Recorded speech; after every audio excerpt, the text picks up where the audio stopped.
All right, guys. So the trade deadline is officially done, guys. The February 6th NBA trade deadline is done. The Lakers did make a lot of great moves this offseason or this year before the trade deadline. Trading for Dorian Finney-Smith, trading for Luka Doncic, even though some fans are still on the fence, like don't want to really accept it or wanted to keep AD. Me personally, like I was having a problem with it at first, but it's hard to like not trade for a 25-year-old superstar.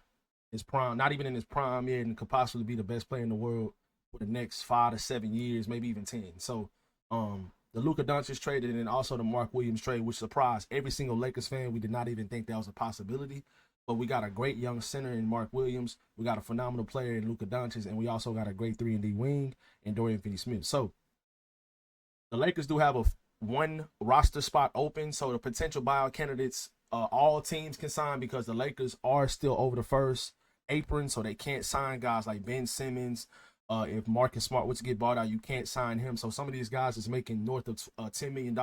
You cannot sign those players. So these are the guys that you can sign: Seth Curry, Cam Reddish, Josh Richardson, Jaden Springer, Patty Mills, Daniel Tice, who's kind of intriguing to me. PJ Tucker, he's washed. Reggie Jackson, he's washed. Johnny Davis, don't really know much about him. And Jalen Hood-Schifino, why would we do that? This dude is just not a good NBA player. So Seth Curry, Josh Richardson, Jaden Springer, and Daniel Tice, and also Tory Craig and Chris Duarte. So also Anthony Irwin says that, reminder, the Lakers can offer more money than most teams in the buyout market because they did not use their exception over the summer. They didn't use their mid-level exception over the summer, guys. So the Lakers can persuade some of these guys if they want any of these players, which me personally, if I had to choose three of these guys that I probably would choose in between, it would be Josh Richardson, Jaden Springer, and Tory Craig, or I'll give you a fourth, Daniel Tice as another big. But because of Jackson Hayes' lob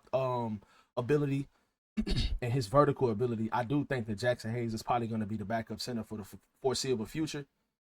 Probably until at least this offseason, unless when Christian Wood comes back and Maxi Kleber comes back. If those guys are playing good, they'll probably take his minutes for the most part. But both of those guys can even play on the floor with Mark Williams or with Jackson Hayes because both of those guys can spread the floor and they're both pretty versatile defensively. So, like I said, you probably won't sign a guy like Daniel Tice, even though I think he's better than Jackson Hayes right now. But you probably won't sign him. You're probably going to go after another guard or another 3-and-D type of wing. And Josh Richardson is my favorite target on this list because he is about 6'6", and he can still shoot the three ball pretty well. The only thing with Josh Richardson is he's had injury issues over the last couple years. Like so far this season, he's only played 8 games. He's only played 8 games this year, and when he has played, he has not played well. But last season he played half the year and he averaged about 10 points a game and he shot about 35% from three on the Heat team. Pelican season, see, like that's the problem with Josh Richardson. Over the last about 3 to 4 years, he has not played anywhere near a full season. So that might keep him away from a lot of teams.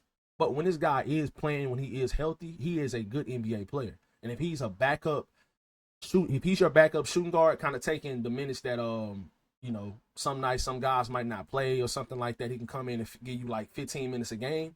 He can fill that same type of role that Cam Reddish filled, and he can shoot the ball way better than Cam Reddish as well. So, that's one of your options. Another option you can have, like I said earlier, Daniel Tice is an option as well. If you want to go the center route, I do think he's a better player than Jackson Hayes, but what the Lakers are looking for is the vertical threat, the lob threat, the guy that can go up and catch alley-oops, that can stop to protect the rim, more athletic, younger kind of players. Daniel Tice is a 32-year-old center. So, he could spread the floor a little bit better than Jackson when he actually did shoot the ball pretty good last year. 37% from three is pretty good. It's over league average. He don't shoot a high volume of threes, but you still have to honor his three-point shot. So that's an intriguing option. When the Thunder waived him, I really didn't understand it because I feel like they do need bigs. But yeah, just in general, the Thunder did waive him once they made a trade for him yesterday. So Daniel Tice is an option. Also, one of my favorite options as well, this is probably my second favorite option, is Tory Craig. He got waived by the Chicago Bulls, him and Chris Duarte. But the reason why I'm liking Tory Craig is because he's mostly known for his defense. And look at his three-point percentage over the last couple years. Even this season, he hasn't played that many games because he's been injured and he's been like coach's decision, DNPs and stuff like that. But if you we're looking for a backup. We pretty much have like the main pieces of our team. We pretty much have those guys in place, but we do need another 3-and-D wing, and I think Tory Craig can fill that role perfectly. Look at his 3-point percentage over the last couple of years. He's shooting 40% and over 40% the last couple seasons. He can shoot the heck out the ball. And I remember him playing with the Suns this season right here, 2022, 2023, the first year they got KD. He was shooting the heck out of the ball in the first round against the Clippers. He was shooting phenomenally from the field. He had a couple 15-plus point games in that series. So you want to have guys on your team that can perform well in the playoffs. He's a veteran. He's 34 years old. None of these guys are going to be coming in and average 15, 20 a game. You just need guys that can fill the role of a second-string wing or a third-string wing player, because you lost Cam Reddish and you also lost Dalton Connect. So you need guys that can play the wing, and you want to prioritize defense. Tory Craig can play defense and he can shoot the 3-ball. So I think that would be a good fit as well. Chris Duarte really hasn't been relevant over the last couple of years. He played 17 games this year so far with the Bulls. He's averaged 2 points a game. He did shoot 40% from the field, but I mean, he's younger. He's 27 years old. He's in the prime of his career, and he's 6'5". So I mean, like anywhere from 6'5" to 6'9" kind of players, those are the type of players the Lakers need. I don't think he's the defender that Tory Craig is and Josh Richardson is, or any of these other guys we just spoke about. But he is an intriguing option as well. You're probably better off like getting a guy like Lonnie Walker over him though. Lonnie is in the European League playing basketball right now, but he does, on his contract, he does have a clause in his contract to where he could leave the European League and come to the NBA. Guys keep talking about Dennis Smith Jr., but you can't get Dennis Smith Jr. because he doesn't have, I forgot what you call it, but he doesn't have the clause in his contract to where he can just leave the European League and come to the NBA. He can't do that. Dennis Smith Jr. would be really nice, even though he's not a great shooter or a great scorer at all, but he's still extremely athletic and he's a great perimeter defender. So that would be nice, but it's just not going to happen because unless it happens this offseason, but this season is just not going to happen. So Dennis Smith Jr. is not an option. Another intriguing option when it comes to perimeter defense is Jaden Springer. We just witnessed him play a few games right before the trade deadline with the Celtics. He got traded to the Rockets today. During the NBA trade trade deadline, he got traded to the Rockets, and they waived him. I thought they would keep him, but they waived him. He's a great perimeter defender. He's still, if he can come close to having a decent perimeter shot, to being able to shoot the 3-ball, teams literally leave him wide open, kind of like the Russell Westbrook treatment a couple years ago when he played for the Lakers. Teams would literally, or when he played for the Rockets and the Lakers faced him in the 2020 second round in the Western Conference semifinals, the Lakers were literally daring Russell Westbrook to shoot the ball.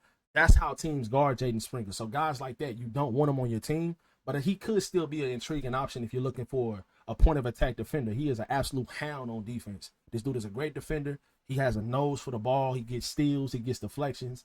But like I said, when you have a liability like him on the court and you playing him on the court with another center like Mark Williams or Jackson Hayes, the spacing is going to be horrible. So you can't really have guys like that on the court because he's such a bad 3-point shooter.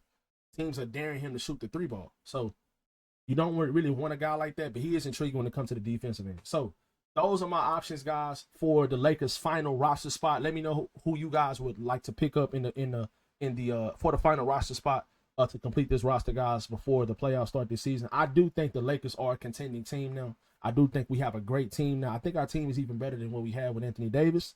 I'm not saying that Mark Williams is better than Anthony Davis because he's not.